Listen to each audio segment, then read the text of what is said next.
오늘의 양식 이 시간은 야고보서 5장 13절부터 20절 말씀을 통해서 믿음의 기도는 병든 자를 고친다 라는 제목으로 말씀을 전하겠습니다.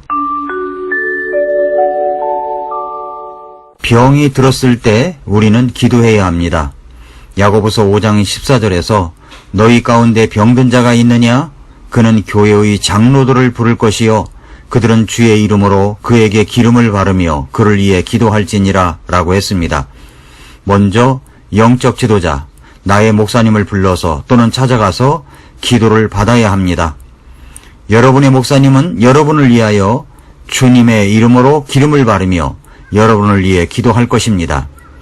이제 세 번째 이야기를 하겠습니다. 셋째로 믿음의 기도를 해야 합니다.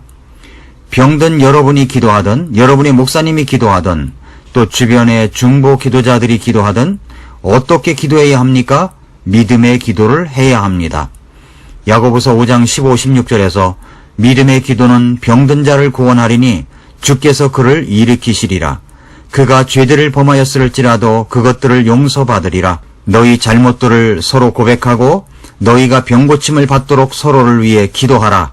의로운 자의 효력 있고 뜨거운 기도는 많은 유익이 있느니라 라고 말씀했습니다. 믿음의 기도는 병든 자를 구원하십니다. 주님께서 일으켜 주시는 것입니다.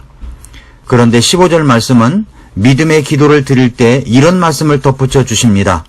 그가 죄들을 범하였을지라도 그것들을 용서받으리라. 어떤 질병은 죄 때문에 생길 수도 있습니다. 서로 잘못한 것이 있으면 서로 고백하라고 하십니다. 그 잘못 때문에 병이 올 수도 있기 때문입니다. 공동체 안에서 교제 가운데 이런 일이 일어나는 것입니다. 서로 고백하고 서로를 위해 기도해야 하는 것입니다. 성숙한 성도들은 약점을 노출시킬 줄 압니다.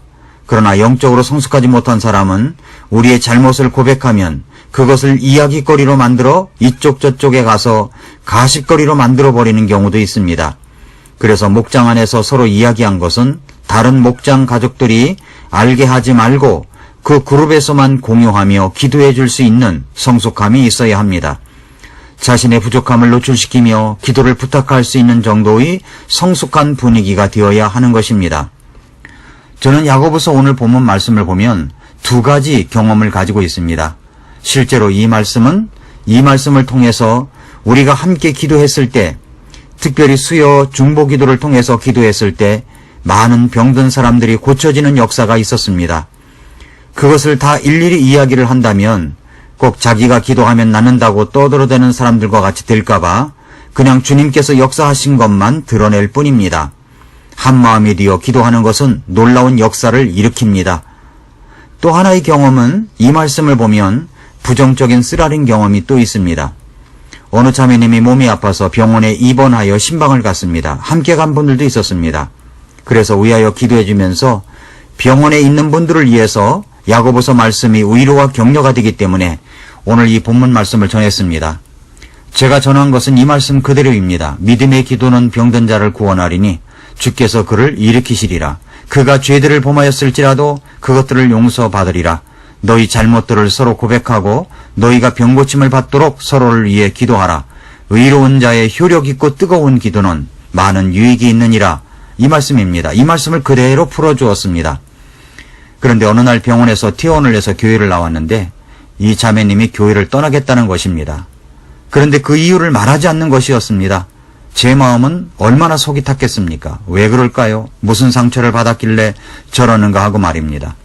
간다고 하는 날 다시 불러서 도대체 무슨 이유 때문에 그러느냐고 다시 물었습니다.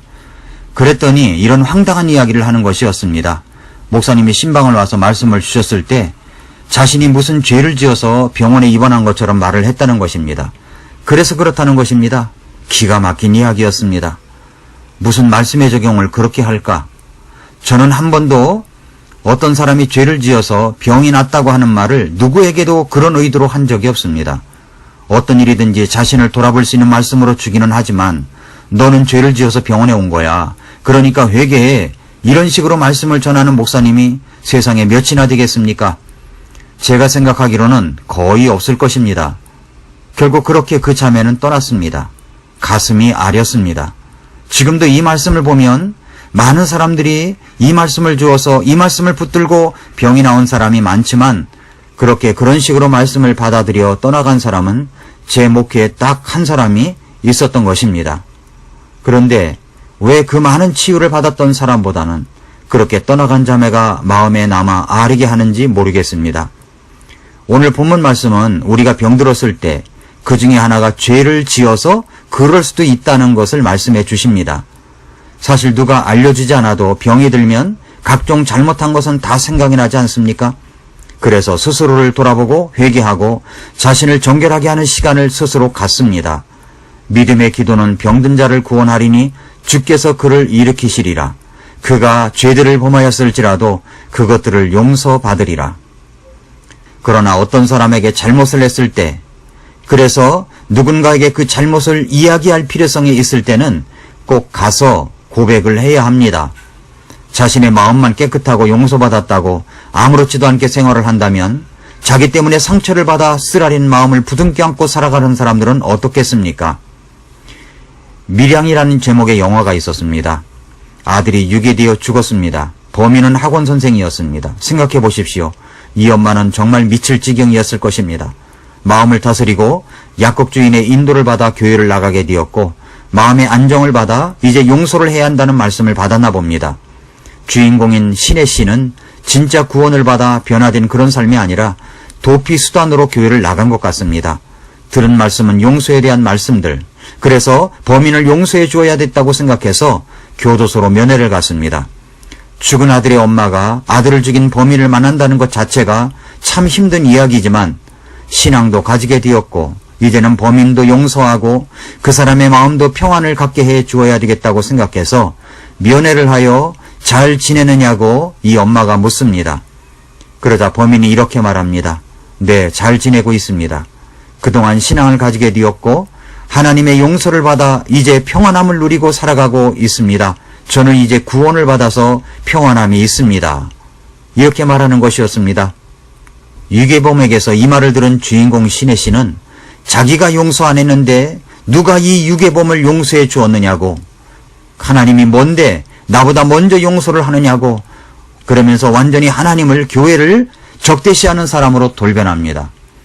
물론 이 영화가 기독교에 대해서, 신앙에 대해서 정확하게 그리고 있는 것은 아닙니다. 그러나 여기서 우리는 생각해 봐야 될 것이 있습니다. 그것은 잘못이 있을 때 내 잘못만 하나님께 용서받았으면 끝이 아니라는 것을 알아야 한다는 것입니다. 내가 누를 끼친 상대방, 상처받은 사람은 아직도 그 상처 속에서 쓰라린 나날을 보내고 있다는 사실입니다. 그러므로 먼저 너희 잘못들을 서로 고백하고 너희가 병고침을 받도록 서로를 위해 기도하라고 한 것입니다. 잘못이 있으면 서로 고백해야 합니다. 모든 병이 죄 때문에 오는 것은 아니라고 생각합니다만, 그래서 예수님도 이 병은 죽을 병이 아니라 그 부모가 잘못하거나 그 사람이 잘못해서 생긴 병이 아니라 하나님의 영광을 드러내기 위한 병이라는 사실도 말씀하셨습니다만, 그러나 우리는 아플 때 자신을 돌아봐야 됩니다. 그리고 주위 사람도 돌아봐야 합니다. 그리고 자신의 잘못이 있을 때, 이웃에게 잘못을 했을 때 회개를 해야 됩니다. 그리고 찾아가서 용서를 빌어야 하는 것입니다. 저는 몸살을 앓아 체온이 38도만 넘어가도 엎드려 회개를 했던 적이 한두 번이 아닙니다. 특별히 병이 생겼을 때 자신을 돌아볼 줄 알아야 합니다. 그리고 잘못이 있으면 용서를 빌고 용서를 받고 잘못들을 서로 고백해야만 하는 것입니다. 그래야 우리는 병고침을 위해서 서로 기도할 수 있는 것입니다. 야고보서 5장 16절을 다시 보시면 너희 잘못들을 서로 고백하고 너희가 병고침을 받도록 서로를 위해 기도하라. 의로운 자의 효력 있고 뜨거운 기도는 많은 유익이 있느니라 라고 말씀했습니다. 의로운 자라고 하는 것은 구원받은 하나님의 자녀들을 말합니다. 여기서 중요한 것은 믿음의 기도입니다. 예수님께서 병자를 치유하실 때도 네 믿음대로 될지어다 라고 하셨습니다. 우리는 기도할 때 믿음으로 기도해야 합니다. 믿음으로 기도를 받아야 합니다. 이렇게 서로를 위해 병낫기를 중보기도 할 때 그 의로운 자의 뜨거운 기도는 많은 유익이 있게 하는 것입니다. 사랑하는 성도 여러분, 병이 생겼을 때 먼저 영적 지도자에게 기도를 부탁하십시오. 그리고 믿음의 기도를 받으십시오. 기름을 바르며 기도해야 합니다. 그것은 일반적인 치료를 거부해서는 안 된다는 것입니다. 믿음의 기도는 병든 자를 구원하는데 주님께서 그를 일으켜 주십니다. 병고침을 받도록 서로를 위해 기도하십시오.